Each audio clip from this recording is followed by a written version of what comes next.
We've all gotten used to expecting the worst from prequels, and that's not for no reason. There are plenty of really terrible, soulless money grab movies out there that claim to be valuable insights into the time before the famous flick, when in truth they rarely are. Rarely, but not never. There are actually some exceptions. So let's take a look at some of them. I'm Amy from What Culture, and here are the 10 best horror movie prequels. 10. Ouija, Origin of Evil. On paper, 2014's Ouija had plenty going for it. Some spooky Ouija board action, a screenplay from The Possession's Juliet Snowden and Styles White, even a headline role for the always impressive Olivia Cooke of Bates Motel fame. Sadly, the film turned out to be a huge letdown. Given the response to Ouija, demand for a follow-up was minimal, so it really was a surprise when one turned up, and even more so when it was actually pretty good. A lot of that can probably be credited to director Mike Flanagan, who joined fresh off the success of Oculus and Hush, and would later go on to impress with Gerald's Game and The Haunting series on Netflix. Pulling clear inspiration from the likes of The Exorcist and The Changeling, Origin of Evil is a more nuanced, thoughtful picture than its predecessor. Exploring Paulina's life as a 15-year-old in a 1960s setting, we see Lena, her sister Doris, and their mother Alice embark on Ouija shenanigans that take over their house, leaving Doris and Alice dead, and Lena in the institutionalized state we see her in the first movie. 9. The Thing 2011. Did we necessarily need a prequel to John Carpenter's iconic The Thing? No, we absolutely did not. Still, when this one hit the silver screen in 2011, the movie actually was surprisingly okay. I mean, yeah, it's no Carpenter flick, but this prequel, which is also annoyingly titled The Thing, taken by itself was quite an impressive beast. Headed up by Mary Elizabeth Winstead and Joel Edgerton, this 2011 movie rolls right into the opening minutes of its 1982 predecessor. The focus here is on the Norwegian research station that first encountered the alien spacecraft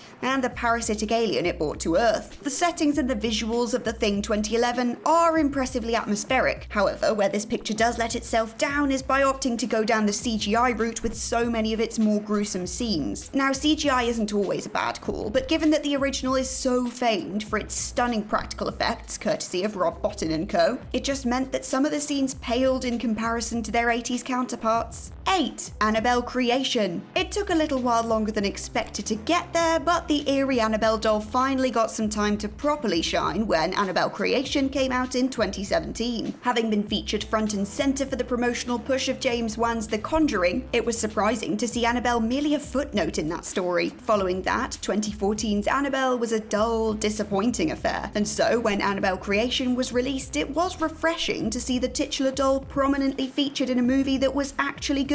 A prequel to the 2014 picture, this film centers on the creation of the doll itself, featuring a demonic presence taking advantage of a couple grieving the loss of their daughter. From there, this presence would torment the pair, the nun, the 6 orphans they take into their home, all as it searches for a human host. The host would end up being Janice, who, at the end of Creation, is adopted and takes on the Annabelle name, as Annabelle Creation transitions into the opening murders of 2014's Annabelle.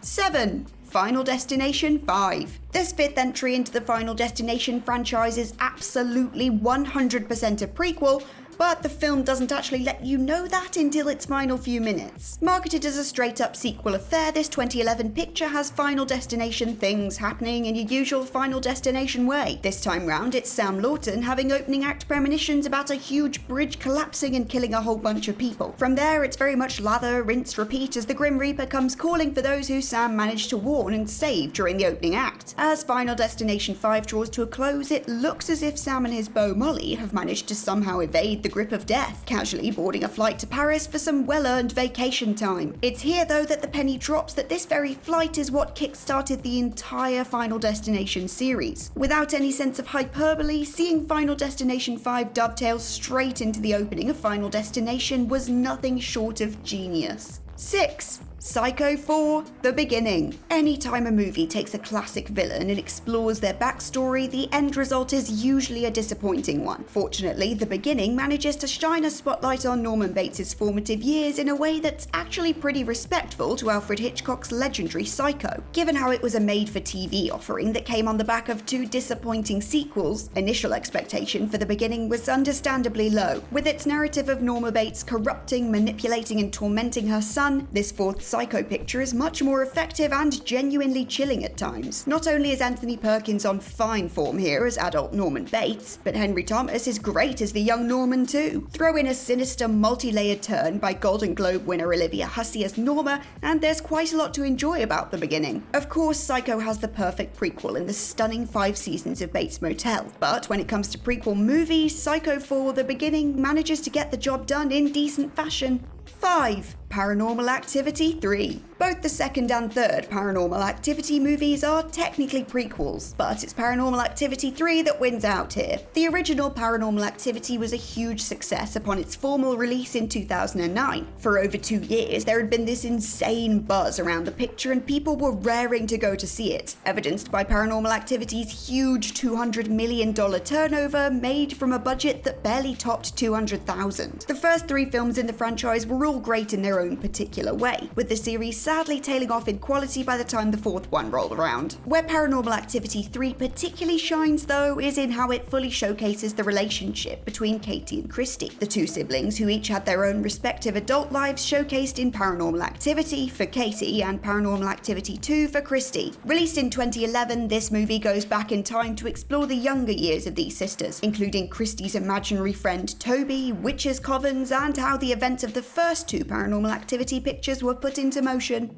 4. Amityville 2: The Possession. Released in 1982, Amityville 2: The Possession is the last good Amityville movie. I mean, some would even say it's the only good movie of the 28 to bear the Amityville name. Whilst the Amityville horror focused on the Lutz family moving into a house where a murder spree had taken place a year prior, The Possession actually jumps back in time and centers on the murder spree in question. Here, it's the Montelli family whose dream home turns into a nightmare. Headed up by Burt Young, better known as Paulie of Rocky fame, the Montelli clan are haunted by something in their new home, and the forces at play are intent on targeting one family member in particular. By the time Amityville 2 concludes, the one possessed Montelli has had sex with their sibling and murdered their entire family. So, needless to say, the movie doesn't go easy on the gross out and gore factors.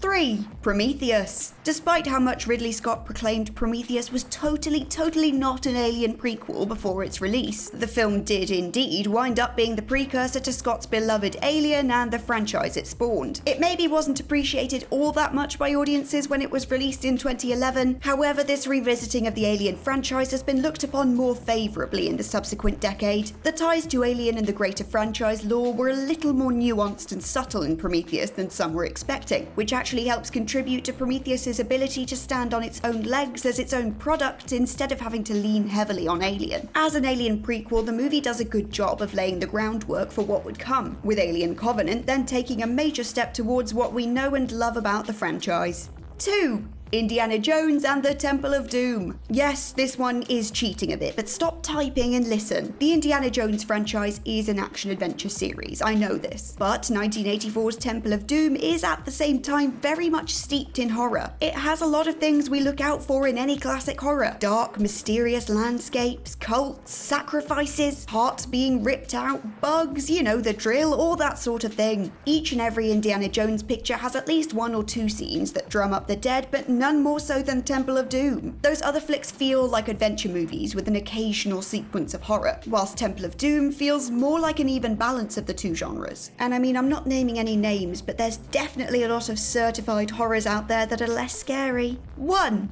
Ring Zero: Birthday. Like many other horror franchises, the Ring series is one full of more misses than hits. With this 2000 prequel though, fans finally got one of the better entries to a franchise currently encompassing about 13 movies. Like, it's no Amityville franchise, but it's on its way. It serves as a pretty solid prequel that sets up the infamous Sadako as a sympathetic, tragic figure ahead of the terrors we've already seen her in. Here we see Sadako's journey from shy, aspiring actress to the chilling figure who torments our TV sets. Like any good prequel, you know how this is going to end, but the film does a good job of taking you on a roller coaster ride to get there, including everything from split personalities to an undeniable air of Carrie White influence. Not only does Birthday serve as a perfect setup for 1998's iconic Ring, but it also has a few further nods and winks for those familiar with the 1995 TV movie version of Ring, an offering that has since become known as Ring Kazanban. And on that rather obscure reference, we've reached the end of this this list of the 10 best horror movie prequels. If there's any more prequels you'd like to make the case for, then we can all argue over them in the comments down below. And if you're not doing that, then head over to whatculture.com for more lists and articles like this every single day. As always, I've been Amy from What Culture, and I'll catch you next time.